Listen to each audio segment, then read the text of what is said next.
welcome. Episode 5, Offroad OnAIR, with myself, Andrew Byrne, Marley Grubby, and Thomas Freeman. How are we, boys? Living the dream, mate. Absolutely winning. This has been an incredible week, incredible month. So what's new, fellas? Tell me what's been going on. Well, can I jump in there, Marley? I'll jump in first. I'm very excited. The car literally sitting beside us there is my new plaything, a 1989 Japanese domestic market vehicle that it was imported in 2007. It's technically a Montero, but it's a Padge. So I got rid of the old Padge, got a new Padge, got a new old Padge. I'm pretty excited. It's not on the road yet. It just needs a roadworthy. It's ready to go. And she's looking good, nice, bright red, shiny, and it's a shorty. It's a shorty, yeah. Diesel, yeah. Shorty diesel, which is going to be an incredible little machine out in the tracks, I reckon. What motor is in that? I don't know what name's the motor in that. 2.5 turbo diesel. So it's not the popular 2.8s that were in the series 2 and 3 or the go on. That'd be the same as what came in the same era Tritons, yeah? One of the main reasons I bought it, yeah, because they're such a common engine that fingers crossed parts are going to be 54D or something it was called. That sounds familiar. Yeah. Don't hold me to that, but I had one in I had a 94 dual cab Triton and same 2.5 turbo diesel. And I remembered getting parts for it, and it was whatever the numbers were. We'll go with 54D because that's what we've agreed on. But after I got rid of it, I got a new one, a 2011 model, bought brand new, and it still had a 54D in it. They ran the same engine from early 90s to solid 2010s, 2012. Oh, yeah. That's the 2.8 that's in the Padges, the Tritons, and the Delekas. Yes. So there is the 2.5. They were in really early cars as well. They're still pretty common in a lot of the Mitsubishis in that era, but not as prevalent as the 2.8. Like that 2.8 is incredible.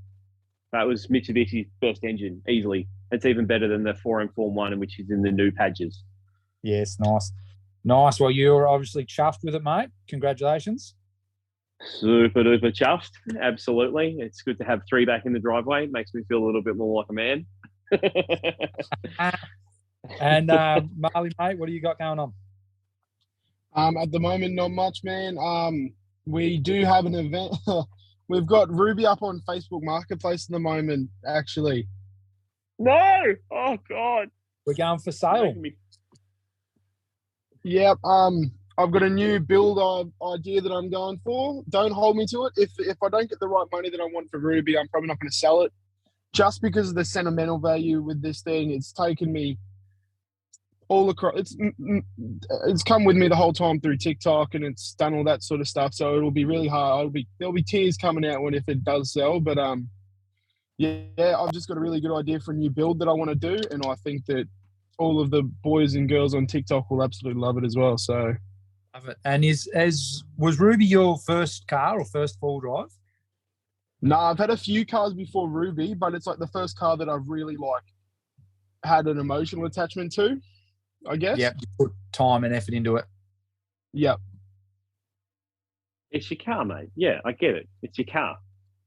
It is. It might not be your first. Yeah. The car is an extension of your personality, mate. Exactly. Which brings me to topics for today. I was going to talk about the one that got away, the car that you, not so much you wish that you never sold, but that car that just lives on whenever someone's talking about a cool car that they used to have, that one that comes straight to mind. Have you boys got something that you wish you never got rid of? I've got one that I didn't get rid of, but you guys might hate me. It's not a four-wheel drive. No, cars. So a few years ago when I was first going to go get my license, back before Tom, I like this one, JDMs were a real big thing. one of my mate's older brothers overheard that I was looking for a car and I wanted something cool from like Japan. And he hit me up and he said, "Hey mate, I've got this Toyota Supra sitting in the back of the house. It's got nice big like tasteful mods on it, like just a coilover kit, big nice expensive rims, all that sort of stuff." He says he's going over to America. He doesn't have time or money for it anymore. He said he'll sell it to me for 12.5 grand. Yeah, good. And had 160,000 Ks on it, completely immaculate. The dude like babied this thing like it was more than a child. And I was so close to buying it, and then my mum said, "That's too many Ks for a petrol." Oh no! How many Ks are on it? 165,000. You're joking me, not even running yet. Oh, no. Yeah, that's rough. And the part that really annoys me is his older brother sent me a photo a few months ago, and it was his car up for sale on market, like a JDM market sellers for $89,000. Oh, geez. Yes, well, Yeah, that's with right. the one that got away. So the one that I think of is an LN 106 that I had. But my first car was a HQ panel van. And I sold it for about $7,000 and thought, this guy's crazy. He's paying $7 grand for this rusty old heap of shit. That car now would fetch 50 grand. So easy. Yep. It's but so the one that got away from me was it was actually an RN, sorry, not an LN. And I think it was a 105, RN 105, 2.4 petrol. That's what it started off as. But then it was my first car that I ever converted the motor to.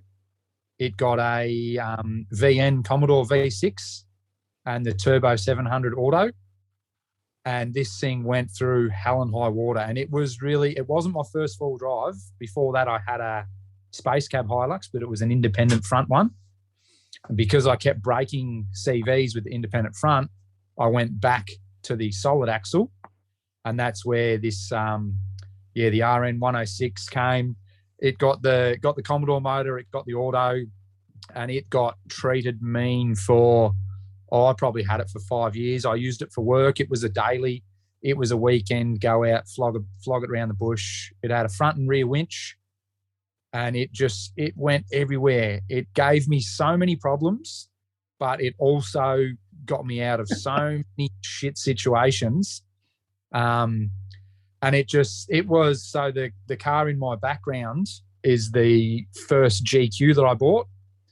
It was the one that had to go to make room for the GQ. So I kicked myself. I wish if I had room, if I could have kept it. It was something special, but that was the one I let go that always comes back to mind all the time. That sounds incredible. Like, what were you pushing, like torque and horsepower and something like that? Well, see, I've never torqued and horsepowered. I'm not a dyno spreadsheet kind of guy. I'm not a big wheel power. I'm not a burnout sort of man. I'm a put your money where your mouth is. If you reckon your car's better than mine, let's go for a drive and see who gets further. I don't care if you've got a piece of paper that says you've got 800 rear wheel kilowatts or whatever, however we want to measure it. And I have a lot of friends with these very high horsepower cars, we go for a drive and they break something straight away. As soon as we get started, something snapped, I got to get a tow truck. This is broken. What's the purpose of chasing these huge numbers when you can't use it? Yeah. No, it was, and I blew up 4 or 5 motors in it. And I would go and buy a complete VN Commodore, take the motor out, stick a new motor in. I'd sell what was a VN Commodore and make money on it. My life, pretty much. And make money on stripping out the VN. Yeah, and that, like as we said earlier about cars that were worth nothing that are now worth a fortune, like I sold so many VN Commodores for scrap value that are now a $10,000, $15,000 car. Is that where your scrap expertise came from? Like doing all that very early on? Yes, that's probably where it started. But the wrecking and parting out cars was really a necessity for racing As I stated, where's my finger? If I've got a finger here, the shorty in the background. So this is the start of it. I lost a wheel out in the high country. That's what this one's from. So after I lost this wheel, I need a new bull bar, need a new quarter, headlight, bonnet, all that sorts of stuff. To go to a wrecker and buy them parts was going to cost you $1,000. You could buy a complete car for $500. So I just started buying complete cars and taking the parts that I needed and then selling what was left over. And that is now why my backyard looks like a wrecking yard. My missus would kill me if our house looked like that. She says, no more cars.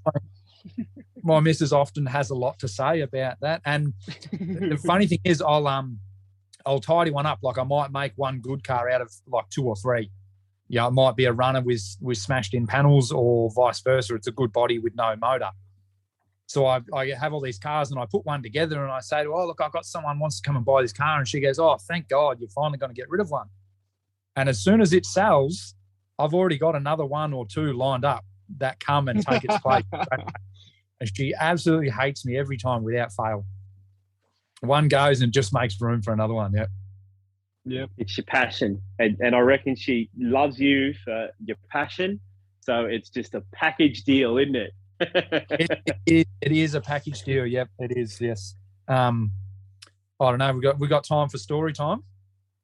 On our first date, I was in the middle of, this was the second Hilux that I had. So it was another LN 106. This one had a 308 in it.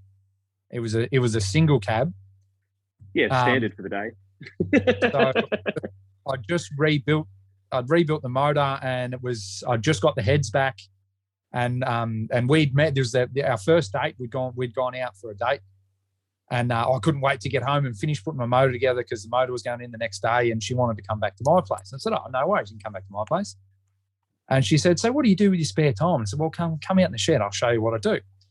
So we went out in the shed and I had it all there. We got the heads, put the head gaskets on, and had new head studs. And I set the torque wrench for it, and we went round torquing the heads. And we put the heads on this motor, and we went round torquing the heads. So this was our very first date. She come home to my place, and that's what we did. So now when she ever complains about the time and money that I spend on cars, I say to her, I showed you the first time you ever come home. I showed you exactly what you were getting in for, and you signed up for it. So don't ever complain that I spend all my time out in the shed. You knew exactly what was going on. That's beautiful. Exactly. What a love story. It is incredible. Yeah, made in heaven. Yeah, incredible. Well, speaking of love stories as well, too, my first car is the one I'll use. Like we've got the recently. Everyone knows I sold the Pajero, but the Commodore was one. It was what was it? A 2002 or 2003? Can't remember. It was taken from me. My brother wrote it off. It was one of those. I never should have let him borrow it that one day. Yeah. Never let him live it down. Absolutely not. No, it was a horrible dark blue that showed dirt 30 seconds after washing it, and it was just the beast. I just whatever I did to it, it just kept on handling it as well. I did so much. Thousands of dollars worth of damage, and every time Mum and Dad looked at me and like, this is definitely the write-off. Nah, put it back on the road. Absolutely, every time. It broke a door off. Broke a door off at one point. That's a funny story. Ran up a gutter once and just destroyed the entire upper control arms on one side. I did it all with the love of my life, and she's gone to the car heaven, unfortunately. But yeah, I've also got the Padge. Yeah, I've also got the Padge. I was super sad to see that go. It was either the Hilux had to go or the Pajero. And, well, Hilux was my dad's old car. I bought it off my dad. The sentimental value attached to that, plus the financial value of the Padge that I could get straight away, it was the Padge. That's what went, and that's why I had to fill that little bit of my heart. And that's why I've got the other one. Got the old one. So, yeah, it gets best of both worlds in everything as well, too. Trying to make things work as well, too. Trying to live in the real world as well, too. I want to get some renos done. So now I can. That's it. We've all got bills to pay, mate. So yeah, you can't. I mean, it's nice to go out and buy a brand new car and have shiny things, but we've got bills to pay. I've got kids to feed, so That's it. Bills to pay, mouth to feed, roof to put over our heads. That's it. exactly. Yep. Exactly. My stupid animals cost me more money a week than I eat. What do you got? All their stupid food. Pardon? You've got another dog, don't you, Marley? Yeah, I got another sausage dog. I got another little sausage dog.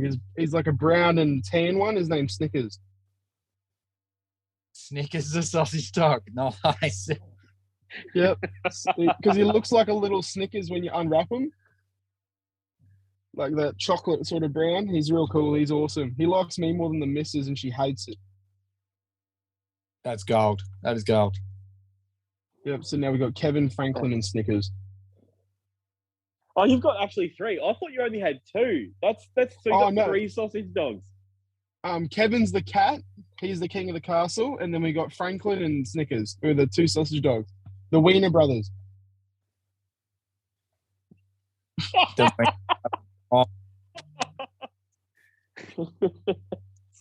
was good. That was real good. Yeah. So Marley, tell me more about the heartache that you're going through and the decision that you went to press post on the Facebook ad. Talk us through that. Well, the missus is a bit with older cars. They're a bit more temperamental, as you know. So sometimes they've got a few things wrong with them, but we still love them no matter what. We'll one day fix them, all that sort of stuff. But sometimes we won't. Like Ruby's not completely buggered, but she's got like the paint fade, as you know, and like all that sort of stuff. And I just thought by the time I spend all the money to fix up that, I could have sold Ruby and bought a really nice car and done that up really well. And then, but yeah, so, and then the missus is saying that she wants a nicer car for her to drive around because she's scared to drive the 80 series, she reckons, because of how big and loud and lumpy it is, and cops pull me over all the time for it. So, I almost said what I was about to buy. No, it's a cruiser. Ooh. It's a Land Cruiser, but keep it secret. You're keeping the new build a secret. Yeah. Secret.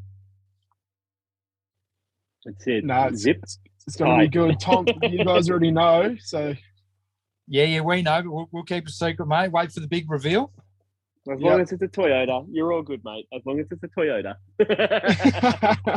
Well, I was thinking about going Nissan, like a nice Series 4 Patrol, but people want close to 30 grand for a nice one.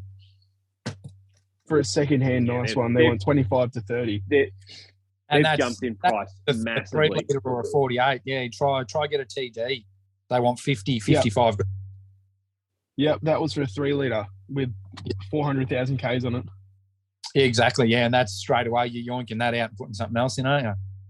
Yep, Barra. Well, I've got a couple of mates that have just done the BMW M. Is it a 57 or 53? I think so. I think it's M57. The BMW M57 into a Patrol is a magnificent option, mate. If you've got a 3-litre that has kicked the bucket, because if you wreck a BMW, you don't bother fixing it. You got the money to buy a BMW, you just go out and chances are your wife's driving because they come from an X5. So if you wreck an X5, you just go buy a new one. So all these X5s are sitting at the wreckers. And if you've got an X5 and the motor shits itself, you're not the kind of guy that goes to get a new motor. It's not a fucking Falcon or a Commodore.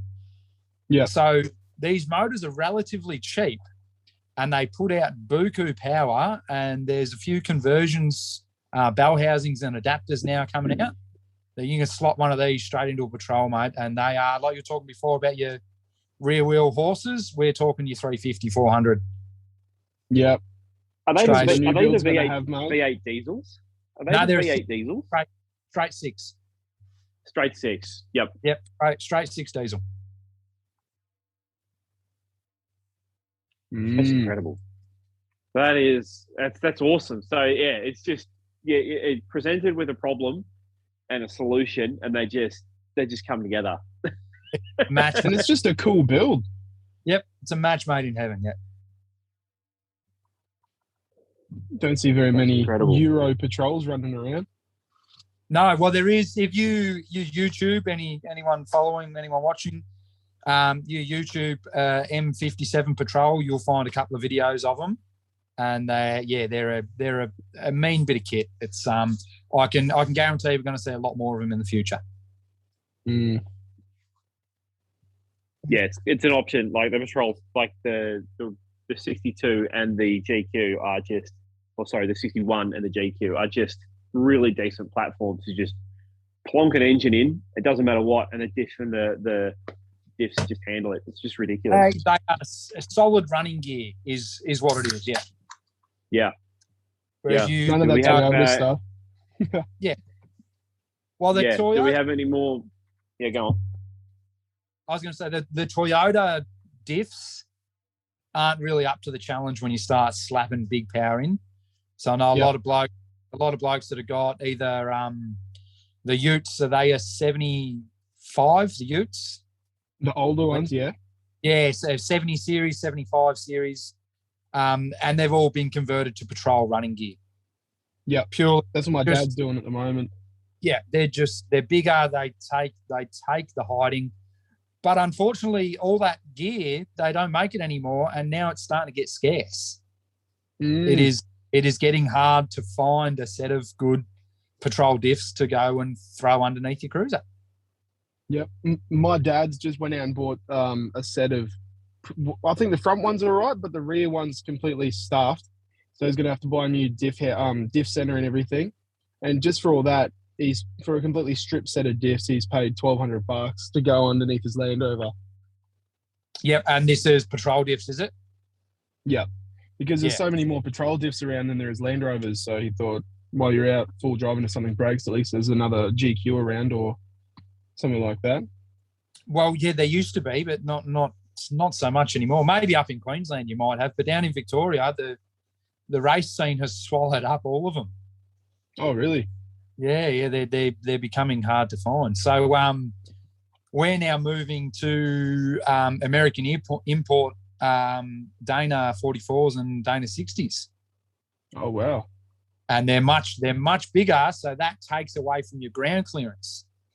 Your diff pump is now dragging on the ground, where a bloke with patrol diff will drive through. You come through with Danas, and you're getting hung up on things that the last bloke was clear of. Yep. No, we've seen a big influx of all the American import cars up here as well. I've been seeing them everywhere. Yes, but the new, what is it, like the Dodge Rams and that as a tow vehicle? Yeah, all the Dodge Rams, the F1, I think they're F-150 or an F-250. We've been seeing a lot more of the Toyota, are they Tundra? a Titan or something? Yeah, Tundra. Yep. And then there's another one, I forgot what it's called, but I've just been seeing them everywhere. Rados? Well, the big Chevys as well too. They're everywhere. Like the Chevys and the Rams are the ones I see the most. Yeah, no, they're bloody everywhere up here, especially in the line of work that I do, going to different construction sites every day. You just see a bunch of them, and they're always like old, grumpy blokes. Old, grumpy blokes have got money, mate. Yeah, mate. All the concreters and bricklayers. There's a reason they're old and grumpy. Yeah, because they're paying expensive bills on their cars. Imagine the fuel bill to run thing. Yeah, well, I saw one dude towing around a 2.5-ton excavator on the back of his F-150. So I'd hate to see that fuel bill every week. Yeah, definitely. And sometimes they're buying them because that's the only thing that can tow the 2.5 ton. Because anything, like when you're pushing 4.5 ton and towing that, there's only the yank trucks that can do that. There's nothing really that you can buy here it's got the to do it. Capacity. Yep. Whereas you get a cruiser, you've got to do a GVM upgrade just to tow your caravan. Yep. GVM and GCM, yeah, and you're still not getting the rideability from these big utes either. Like these big utes are just luxury models. Luxury models, yeah. You do a big GVM, GCM upgrade, you stiffen the shit out of the car. You go try use it off road, it doesn't flex, it doesn't move like it's supposed to because you've got it so solid to cart that weight round. Yeah, I saw a video about them comparing the 79s to all of the American Young Tank ones with like all the stuff that they do over here in Australia. I haven't finished watching it, but it's pretty interesting. Like the comparison between a $85,000 79 cruiser and a $200,000 F1 F250 or a Ram, and then you just see like the differences in price and fuel and what you can tow and what you can't. It's pretty crazy. Yeah, and I guess the cruiser. capability, that off-road capability of one of them big Yank tanks, I imagine isn't going to be that great. Plenty of power to get you up there, though. What was that? It wouldn't be good for the tight tracks and everything. Yeah. They're very wide. Yeah, definitely. Yep. Yeah, they're really wide. They're really long. I mean, they bottom out super easy over like whoopie-doos. So, like, they're probably not the best choice for the high country. Definitely not. No. They'd be brilliant for doing anything really in WA because you just need to just Power. do Ks. Constant Power. Ks. Yeah.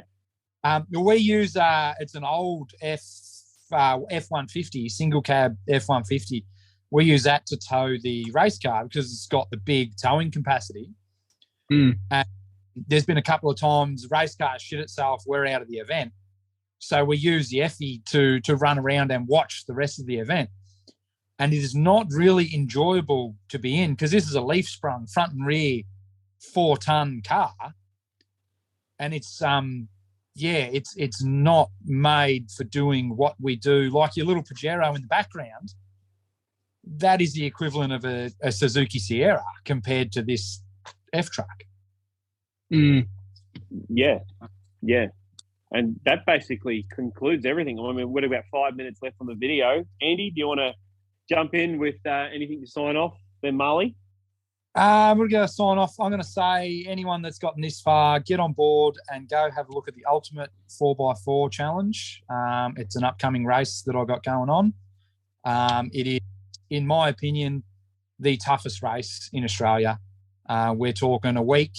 You need to carry everything, food, water, sleeping equipment, spare parts, anything you need, you've got to have it, but you also need to push the car to its absolute limit to try and beat the other boys. So, if you want to see some real four-wheel drive stuff, get on board, have a look at that. And I'll say a big thanks to All Access Off-Road. They're the ones that pay my way through racing. Shout out to 4x4 ORC. They keep the car running. And Smitty's Outback Gear. They're the home of Iron Man in Pakenham. They give us a great chop out. So that's all I've got, you boys. Marley, jump in. Yeah, cool. Are you going to be filming much of that at all? Or? I'm going to try and film as much as possible, mate, but it's so hard to film and race. Going on. Yeah, like if we break something, we're going to be flat out trying to fix it. And as much as I'm like, oh, fuck, I so should be filming this. This is great content. I need to get the car going again so we can get back in the race. So I'm going to try. I'm going to put in 110% to film as much as possible, mate. And hopefully I get some good shit and we'll get it out there. Awesome. When is it, Andy? We got less than 20 days and we only just put the motor back in the car. Yeah, okay. Yep. So it's the end of September? Yep. Yeah, cool. I'll chat to you further about that one as well too. Marley? Just give me a follow on @MarleyGrubby on TikTok, @MarleyGrubby2 on Instagram, @MarleyGrubby2 on Snapchat if you really want. It's just videos of me at work. I'm also doing the Mullets for Men's Mental Health campaign this September. So if you want to send any money or donations in, it's in my bio on Instagram and TikTok. I'm trying to raise $5,000. Give us a flick. It's looking good. Give us a flick. It's looking good. Yeah, I like it. Looks good with the beard as well. Love it. But Definitely. trying to raise about $5,000 for that, just for mental health for men, because we all struggle with that sort of stuff. I've got about $250 now so far, but I reckon with my following, we should at least be getting almost that $5,000 mark. So good job, mate. That's about it. That's about it for me, guys. What about you, Tom? Well, me, it's obviously YouTube and TikTok. I mean, that's basically my biggest platform, but I'm also on Facebook and Insta with food wheel driving as well too. Obviously, we've got this podcast as well and the Aussie 4x4 Facebook group as well. That's starting to really kick off in some numbers as well too. So some big stuff going on in my YouTube world, especially with buying the new car as well too. I'm going to try and do not build video, just trying to vlog me trying to get this car on the road and me just enjoying this car. So there may not be always about the build itself. It might be just me. Well, at the moment, the first one is just showing you around the car, and the second one is me trying to just swapping some stuff that I can, just little stuff like getting the wiring that I want sorted. Yeah. You're going to have to learn to drive again, mate, because driving a short wheelbase is a lot different than driving a longie. Yeah, just from the trip from Melbourne back home, that was an experience. What is it? I need to get some bigger tires on it. I think it's running 29s or 28s on it, and it's just too high in the rev range when you're up at 80 or 90 k's an hour. So maybe a set of 31s or 32s might be a little bit if gears better. You go, that's it. The ball rolls on. Once you start, every modification adds to two more. Yeah, absolutely. So I definitely know I need new suspension just to get it through roadworthy. So new suspension for roadworthy, and pretty much all the bushes need to be replaced. And once that, it'll ride a lot better. And obviously putting 31s or 32s on it will just make it that little bit higher. Just to get around the high country will be absolutely meh. Cannot wait. I'm so excited. That's it. So yeah, that's basically it. Obviously the Offroad OnAIR podcast. We're on Apple Podcasts. We're on Spotify. They're the two big major ones. I'm getting it out to all of the podcast sphere. Obviously here on YouTube as well too. If you can't find us, there's the link tree down below that has all the little links to the little webs that you can get to, so you can find the podcast on any platform you want. And we'll also have all our links down below as well too. So yeah, thank you very much, boys. We'll see you in the next one. Awesome. Take it easy. See you guys. Have a good rest of your night. Hey, mate. Peace out. That's it.